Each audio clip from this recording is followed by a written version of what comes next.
बृहस्पतिवार व्रत कथा। बृहस्पतिवार के दिन जो भी स्त्री पुरुष व्रत करे उसको चाहिए कि वह दिन में एक ही समय भोजन करे, क्योंकि भगवान बृहस्पति जी का इस दिन पूजन होता है। भोजन में पीले चने की दाल आदि का प्रयोग करें, परंतु नमक नहीं खाएं और पीले वस्त्र पहने। भोजन में पीले ही फलों का प्रयोग करें। पीले चंदन से पूजन करें। पूजन के बाद प्रेम पूर्वक गुरु महाराज बृहस्पति देव की कथा सुननी चाहिए। इस व्रत को करने से मन की संपूर्ण इच्छाएं पूर्ण होती हैं और महाराज बृहस्पति प्रसन्न होते हैं। धन, विद्या, पुत्र तथा मनवांछित फलों की प्राप्ति होती है। परिवार में सुख तथा शांति रहती है। इसीलिए यह व्रत सभी स्त्री पुरुषों के लिए सर्वश्रेष्ठ और अति फलदायक है। इस व्रत में केले के पौधे का पूजन करना चाहिए। कथा और पूजन के समय मन, कर्म और वचन से शुद्ध होकर जो इच्छा हो बृहस्पति देव से प्रार्थना करनी चाहिए। आपकी इच्छाओं को बृहस्पति देव अवश्य पूरी करेंगे, ऐसा मन में दृढ़ विश्वास रखना चाहिए। आज बृहस्पतिवार व्रत कथा। एक समय की बात है कि भारतवर्ष में एक राजा राज करता था। वह बड़ा ही प्रतापी और दानी था। वह प्रतिदिन मंदिर में दर्शन करने जाता, ब्राह्मण और गुरु की सेवा किया करता था। उनके द्वार से कोई भी निराश होकर नहीं लौटता था तथा वह प्रत्येक गुरुवार को व्रत रखता एवं पूजन करता था। हर दिन गरीबों की सहायता करता था, परंतु यह सब बातें उसकी रानी को अच्छी नहीं लगती थी। वह ना तो व्रत करती और ना ही किसी को एक पैसा दान में देती थी तथा राजा से भी ऐसा करने को मना करती थी। एक समय की बात है जब राजा शिकार खेलने वन को गए थे और घर पर रानी और दासी थी। उस समय गुरु बृहस्पति एक साधु का रूप धारण कर राजा के दरवाजे पर भिक्षा मांगने आए। रानी से भिक्षा मांगी तो वह कहने लगी, हे साधु महाराज, मैं इस दान और पुण्य से तंग आ गई हूँ। मेरे से घर का ही कार्य समाप्त नहीं होता। इस कार्य के लिए तो मेरे पति देव ही बहुत हैं। अब आप इस प्रकार की कृपा करें कि यह सब धन नष्ट हो जाए तथा मैं आराम से रह सकूं। साधु बोले, हे देवी, तुम तो बड़ी विचित्र हो। संतान और धन से कोई दुखी नहीं होता है, इसको सभी चाहते हैं। पापी मनुष्य भी पुत्र और धन की इच्छा करता है। अगर तुम्हारे पास धन अधिक है तो भूखे मनुष्यों को भोजन करवाओ, प्याऊ लगवाओ, ब्राह्मणों को दान दो, धर्मशाला बनवाओ, कुआं, तालाब, बावड़ी, बाग बगीचे आदि का निर्माण कराओ तथा निर्धन मनुष्यों की कुंवारी कन्याओं का विवाह करो और अनेकों यज्ञ आदि धर्म करो। इस प्रकार के कर्मों से आपके कुल का और आपका नाम परलोक में सार्थक होगा एवं स्वर्ग की प्राप्ति होगी। परंतु वह रानी इन बातों से खुश ना हुई। वह बोली, हे साधु महाराज, मुझे ऐसे धन की भी आवश्यकता नहीं जिसको और मनुष्यों को दान दूं तथा जिसको रखने संभालने में ही मेरा सारा समय नष्ट हो जाए। साधु महाराज ने कहा, हे देवी, तुम्हारी ऐसी इच्छा है तो ऐसा ही होगा। मैं तुम्हें जैसा बताता हूँ तुम वैसा ही करना। बृहस्पतिवार के दिन घर को गोबर से लीपना, अपने केशों को धोना, केशों को धोते समय स्नान करना। राजा से कहना कि वह हजामत बनवाए। भोजन में मांस मदिरा खाना, कपड़ा धोबी के यहाँ धुलवाने को डालना। ऐसा 7 बृहस्पतिवार करने से तुम्हारा सारा धन नष्ट हो जाएगा। रानी ने साधु के कहे अनुसार वैसा ही किया। 3 बृहस्पतिवार ही बीते थे कि राजा रानी की समस्त धन संपत्ति नष्ट हो गई और भोजन के लिए दोनों समय परिवार तरसने लगा तथा सांसारिक भोगों से दुखी रहने लगे। तब वह राजा रानी से कहने लगा, हे रानी, तुम यहाँ पर रहो, मैं दूसरे देश को जाऊँ, क्योंकि यहाँ पर मुझे सभी मनुष्य जानते हैं, इसीलिए कोई कार्य भी नहीं कर सकता। देश चोरी परदेश भिक्षा बराबर है। ऐसा कहकर राजा परदेश चला गया। वहाँ जंगल में जाता और लकड़ी काट कर लाता और शहर में बेचता। इस तरह जीवन व्यतीत करने लगा। इधर राजा के बिना रानी और दासी दुखी रहने लगी। किसी दिन भोजन मिलता और किसी दिन जल पीकर ही रह जाती। एक समय रानी और दासी को 7 दिन बिना भोजन के व्यतीत हो गए। तब रानी ने अपनी दासी से कहा, हे दासी, यहाँ पास ही के नगर में मेरी बहन रहती है। वह बड़ी धनवान है। तू उसके पास जा और वहाँ से 5 सेर बेजर मांग कर ले आ, जिससे कुछ समय के लिए गुजर हो जाएगी। इस प्रकार रानी की आज्ञा मानकर दासी रानी की बहन के पास गई। रानी की बहन उस समय पूजन कर रही थी, क्योंकि उस रोज बृहस्पतिवार का दिन था। जब दासी ने रानी की बहन को देखा तब उससे बोली, हे रानी, मुझे तुम्हारी बहन ने भेजा है, मुझे 5 सेर बेजर दे दो। इस प्रकार दासी ने अनेक बार कहा, परंतु रानी ने उत्तर नहीं दिया, क्योंकि वह उस समय बृहस्पतिवार की व्रत कथा सुन रही थी। इस प्रकार जब दासी को किसी प्रकार का उत्तर नहीं मिला तो वह बहुत दुखी हुई और क्रोधवश लौटकर अपने गांव को रानी के पास आकर बोली, हे रानी, आपकी बहन बहुत धनी स्त्री है, वह छोटे लोगों से बात भी नहीं करती। क्योंकि मैंने उनसे कहा था तो उन्होंने कोई उत्तर नहीं दिया, मैं वापस चली आई। रानी बोली, हे दासी, इसमें उसका कोई दोष नहीं है। जब बुरे दिन आते हैं तब कोई सहारा नहीं देता। अच्छे बुरे का पता विपत्ति में ही लगता है। जो ईश्वर की इच्छा होगी वही होगा। यह सब हमारे भाग्य का दोष है। इधर उस रानी की बहन ने सोचा कि मेरी बहन की दासी आई थी, परंतु मैं उससे नहीं बोली, इससे वह बहुत दुखी हुई होगी। यह सोच कथा को सुन और विष्णु भगवान का पूजन समाप्त कर वह रानी अपनी बहन के घर चल दी और आकर अपनी बहन से कहने लगी, हे बहन, मैं बृहस्पतिवार का व्रत कर रही थी जब तुम्हारी दासी आई, परंतु जब तक कथा होती है तब तक ना उठते हैं और ना बोलते हैं, इसीलिए मैं ना बोली। कहो दासी, क्यों आई थी? रानी बोली, हे बहन, हमारे घर अनाज नहीं था। वैसे तुमसे कोई बात छिपी नहीं है, इस कारण मैंने दासी को तुम्हारे पास 5 सेर बेजर के लिए भेजा था। देखो, शायद तुम्हारे घर में अनाज रखा हो। इस प्रकार का वचन जब रानी ने सुना तो वह घर के अंदर गई। वहाँ उसे एक गड़ा बेजर का भरा मिल गया। तब वह रानी और दासी बहुत ही खुश हुई। दासी कहने लगी, हे रानी, देखो, वैसे हमको जब भोजन नहीं मिलता तो हम रोज ही व्रत करते हैं। अगर इनसे व्रत की विधि और कथा पूछ ली जाए तो उसे हम भी किया करेंगे। तब रानी की बहन ने बताया, बृहस्पतिवार के व्रत में चने की दाल और मुनक्का से विष्णु भगवान का केले की जड़ में पूजन करें तथा दीपक जलाएं, पीला भोजन करें तथा कथा सुने। इस प्रकार करने से गुरु भगवान प्रसन्न होते हैं, अन्नपुत्र धन देते हैं, मनोकामना पूरी करते हैं। इस प्रकार रानी और दासी दोनों ने निश्चय किया कि बृहस्पति भगवान का पूजन जरूर करेंगे। 7 रोज बाद जब बृहस्पतिवार आया तो उन्होंने व्रत रखा। गुड़साल में जाकर चना और गुड़ बीन लाई तथा उसकी दाल से केले की जड़ का तथा विष्णु भगवान का पूजन किया। अब भोजन पीला कहाँ से आए? दोनों बड़ी दुखी हुई, परंतु उन्होंने व्रत किया था, इस कारण गुरु भगवान प्रसन्न थे। 2 थालों में सुंदर पीला भोजन लेकर आए और दासी को देकर बोले, हे दासी, यह तुम्हारे और रानी के लिए भोजन है, तुम दोनों भोजन कर लेना। दासी भोजन पाकर बड़ी प्रसन्न हुई और रानी से बोली, चलो रानी जी, भोजन कर लो। रानी को इस विषय में कुछ पता नहीं था, इसीलिए वह दासी से बोली, तू ही भोजन कर, क्योंकि तू हमारी व्रत में हंसी उड़ाती है। दासी बोली कि एक महात्मा भोजन दे गए हैं। रानी कहने लगी, वह भोजन तेरे लिए ही दे गए हैं, तू ही भोजन कर। दासी ने कहा, वह महात्मा हम दोनों को 2 थालों में भोजन दे गए हैं, इसीलिए हम और तुम दोनों ही साथ साथ भोजन करेंगे। इस प्रकार रानी और दासी दोनों ने गुरु भगवान को नमस्कार कर भोजन प्रारंभ किया। अब वह प्रत्येक बृहस्पतिवार को गुरु भगवान का व्रत और विष्णु भगवान का पूजन करने लगी। बृहस्पति भगवान की कृपा से रानी और दासी के पास धन हो गया। रानी फिर इसी प्रकार आलस्य करने लगी। तब दासी बोली, देखो रानी, तुम पहले इसी प्रकार आलस्य करती थी और तुम्हें धन रखने में कष्ट होता था, इसी कारण तुम्हारा सारा धन नष्ट हो गया। अब गुरु भगवान की कृपा से धन मिला है, हमें दान पुण्य करना चाहिए।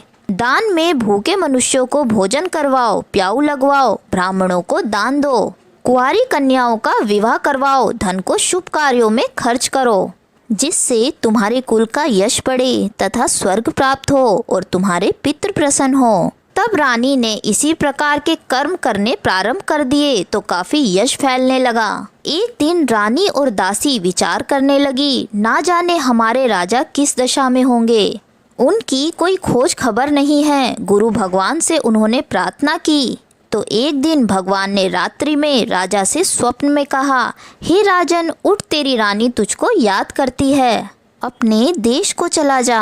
राजा प्रातःकाल उठकर भगवान की आज्ञा मानकर अपने देश जाने के लिए तैयार हुआ। इससे पूर्व जब राजा प्रदेश चला गया था तो प्रदेश में दुखी रहने लगा।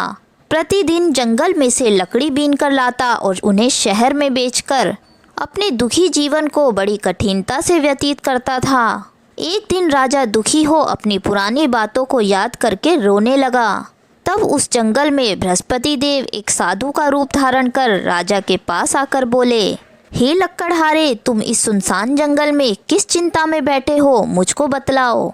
यह सुनकर राजा के नेत्रों में जल भर आया और साधु की वंदना कर बोला, हे प्रभु, आप सब कुछ जानने वाले हो। इतना कहकर साधु को अपनी कहानी सुना दी। महात्मा दयालु होते हैं। वह राजा से बोले, हे राजन, तुम्हारी स्त्री ने बृहस्पति देव का अपमान किया था, जिस कारण तुम्हारी यह दशा हुई। अब तुम किसी प्रकार की चिंता मत करो, भगवान तुम्हें पहले से अधिक धन देगा।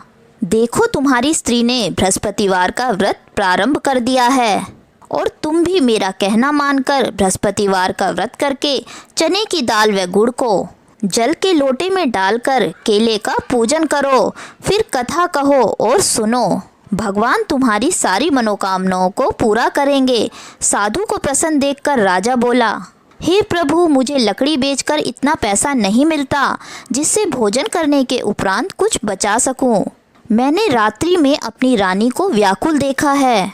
मेरे पास कुछ भी नहीं है जिससे उसकी खोज खबर मंगा सकूं। साधु ने कहा, हे राजन, तुम किसी बात की चिंता मत करो।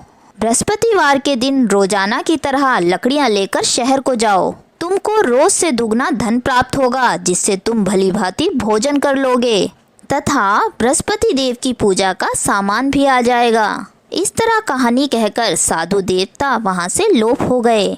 धीरे धीरे समय व्यतीत होने पर फिर बृहस्पतिवार का दिन आया। राजा जंगल से लकड़ी काटकर किसी शहर में बेचने गया। राजा को उस दिन और दिन की अपेक्षा अधिक धन मिला। राजा ने गुड़ चना लाकर बृहस्पतिवार का व्रत किया। उस दिन से उसके सभी कलेश दूर हुए। परंतु जब दोबारा बृहस्पतिवार आया तो वह व्रत ही करना भूल गया। इस कारण बृहस्पति भगवान नाराज हो गए। उसी दिन उस नगर के राजा ने विशाल यज्ञ का आयोजन किया तथा शहर में यह घोषणा करवा दी कि कोई भी मनुष्य अपने घर भोजन न बनाए तथा आग भी न जलाएं। समस्त लोग मेरे यहाँ भोजन करने आए। इस आज्ञा को जो नहीं मानेगा उसको फांसी की सजा दी जाएगी। इस तरह की घोषणा संपूर्ण नगर में करवा दी गई। राजा की आज्ञा अनुसार शहर के सभी लोग भोजन करने गए, लेकिन लक्कड़हारा कुछ देर से पहुंचा। इसीलिए राजा उसको अपने साथ घर ले गए और ले जाकर भोजन करा रहे थे तो रानी की दृष्टि उस खूंटी पर पड़ी जिस पर उसने अपना हार लटका रखा था। वह वहां पर दिखाई नहीं दिया तो रानी ने हार की चोरी के अपराध में लक्कड़हारा को पुलिस बुलवाकर उसको जेल खाने में डलवा दिया। फिर राजा उसी साधु को याद करने लगा जो जंगल में मिला था। जब राजा जेल खाने में गया तो वह बहुत दुखी होकर विचार करने लगा कि ना जाने कौन से पूर्व जन्म के कर्म हैं जिसके कारण मुझे ऐसा दुख प्राप्त हो रहा है। फिर राजा उसी साधु को याद करने लगा जो जंगल में मिला था। उसी समय तत्काल बृहस्पति देव साधु के रूप में प्रकट हो गए और उसकी दशा को देखकर कहने लगे, अरे मूर्ख, तूने बृहस्पति देवता की कथा नहीं की, इस कारण तुझे दुख प्राप्त हुआ। अब चिंता मत कर। बृहस्पतिवार के दिन जेल खाने के दरवाजे पर तुझे 4 पैसे पड़े मिलेंगे। उससे तू बृहस्पति देव की पूजा करना, तेरे सभी कष्ट दूर हो जाएंगे। बृहस्पतिवार के रोज उसे 4 पैसे पड़े मिले। राजा ने उसी पैसे की सहायता से अपना व्रत और पूजन किया। उसी रात्रि को जब राजा सो रहा था तो बृहस्पति देव ने राजा को स्वप्न में कहा, हे राजन, तुमने जिस आदमी को जेल खाने में हार की चोरी के अपराध में रानी का हार उसी खूंटी पर लटका हुआ है, अगर तू ऐसा नहीं करेगा तो मैं तेरे राज्य को नष्ट कर दूंगा। राजा प्रातःकाल उठा तो रानी का हार खूंटी पर टंगा देखकर लक्कड़हारे को बुलवाकर क्षमा मांगी तथा राजा को योग्य सुंदर वस्त्र आभूषण देकर विदा किया। गुरुदेव की आज्ञा अनुसार राजा अपने नगर को चल दिया। राजा जब नगर के निकट पहुंचा तो उसे बड़ा ही आश्चर्य हुआ और गुस्सा भी आया। जब रानी ने यह खबर सुनी कि राजा आ रहे हैं तो उसने दासी से कहा कि हे दासी, देख राजा हमको कितनी बुरी हालत में छोड़ गए थे। वह हमारी ऐसी हालत देखकर लौट ना जाएं, इसलिए तू दरवाजे पर खड़ी हो जा। रानी की आज्ञा अनुसार दासी दरवाजे पर खड़ी हो गई। जब राजा आए तो उन्हें अपने साथ ले आई। तब राजा ने क्रोध करके अपनी तलवार निकाली और पूछने लगा, यह बताओ कि यह धन तुम्हें कैसे प्राप्त हुआ है। तब रानी ने कहा कि यह सब धन बृहस्पतिवार के व्रत के प्रभाव से प्राप्त हुआ है। तब राजा ने निश्चय किया कि 7 रोज बाद में सभी बृहस्पति देव का पूजन करते हैं, परंतु मैं रोजाना दिन में 3 बार कहानी कहा करूँगा और रोज व्रत किया करूँगा। अब हर समय राजा के दुपट्टे में चने की दाल बंधी रहती तथा वह दिन में 3 बार कहानी कहते। एक रोज राजा ने विचार किया कि चलो अपनी बहन के यहाँ हो आऊं। इस तरह निश्चय कर राजा घोड़े पर सवार हो अपनी बहन के यहाँ चलने लगा। मार्ग में उसने देखा कि कुछ आदमी एक मुर्दे को लिए जा रहे हैं। उन्हें रोककर राजा कहने लगा, अरे भाइयों, मेरे बृहस्पतिवार की कथा सुन लो। वे बोले, लो हमारा तो आदमी मर गया है और इसको अपनी कथा की पड़ी है। परंतु कुछ आदमी बोले, अच्छा कहो हम तुम्हारी कथा भी सुनेंगे। राजा ने दाल निकाली और जब कथा आधी हुई कि मुर्दा हिलने लगा और जब कथा समाप्त हुई तो राम राम करके वह मनुष्य खड़ा हो गया। आगे मार्ग में उसे एक किसान खेत में हल चलाता हुआ मिला। राजा ने उसे देखा और उससे बोला, अरे भैया, तुम मेरी बृहस्पतिवार की कथा सुन लो। किसान बोला, जब तक मैं तुम्हारी कथा सुनूंगा तब तक तो 4 हरैया जोत लूँगा। जा अपनी कथा किसी और को जाकर सुनाना। इस तरह राजा आगे चलने लगा। राजा के हटते ही बैल पछाड़ खाकर गिर गए तथा किसान के पेट में बहुत ज़ोर से दर्द होने लगा। उस समय उसकी माँ रोटी लेकर आई और उसने जब यह देखा तो अपने पुत्र से सब हाल पूछा और बेटे ने सभी हाल कह दिया। तो बुढ़िया दौड़ी दौड़ी राजा के पास गई और उससे बोली, मैं तेरी कथा सुनूंगी, तू अपनी कथा मेरे खेत पर ही चलकर कहना। राजा ने बुढ़िया के खेत पर जाकर कथा कही। कथा सुनते ही बैल खड़े हो गए तथा किसान के पेट का दर्द भी बंद हो गया। राजा अपनी बहन के घर पहुंच गया। बहन ने भाई की खूब मेहमानी की। दूसरे रोज प्रातःकाल राजा जगा तो वह देखने लगा कि सब लोग भोजन कर रहे हैं। राजा ने अपनी बहन से कहा कि ऐसा कोई मनुष्य है जिसने भोजन नहीं किया हो और मेरी बृहस्पतिवार की कथा सुन ले। बहन बोली, हे भैया, यह देश ऐसा ही है, पहले यहाँ लोग भोजन करते हैं, बाद में अन्य काम करते हैं। अगर कोई पड़ोस में हो तो देख आऊं। वह ऐसा कहकर देखने चली गई, परंतु उसे कोई भी ऐसा व्यक्ति नहीं मिला जिसने भोजन ना किया हो। अतः वह एक कुमार के घर गई जिसका लड़का बीमार था। उसे मालूम हुआ कि उनके यहाँ 3 रोज से किसी ने भोजन नहीं किया है।